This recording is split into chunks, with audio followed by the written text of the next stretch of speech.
There's just no way to describe the experience of a place that takes your soul and flips it upside down.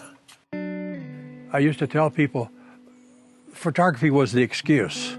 I was really going out there to be in that country. And so it's still that way to a certain extent, to go out there and be in that country. I don't like population centers. I'm much happier out in the rural America. I wanted to get out of East Texas, where I was born. I wanted to move away from that because I knew if I stayed there, I would wind up being a grocery clerk for my career, the rest of my life, or some menial job that I just didn't want to do that would be uninteresting. And so I joined the Navy. And by joining the Navy, I went to California, which was exotic as hell for me.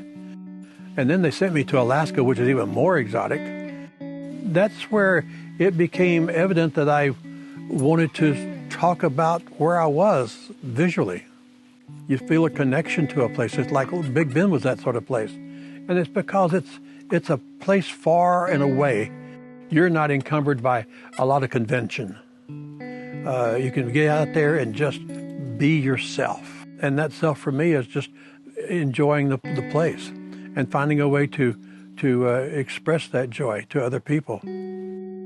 While I still do landscape, the classical landscape without people in it, the beauty of the land, there are none of those pictures in this show. This show is all about man's interaction and how people are treating the landscape. And it's also a study of just who people are, and that's who people meaning a very general term, what America looks like as you drive across the country. So it's everything from the toilets I find out in the front lawns of people to the flamingos that I've been photographing all over the United States. When you find those damn pink flamingos, they seem to be ubiquitous everywhere you go, to, just all kinds of other stuff. And so it talks about being America.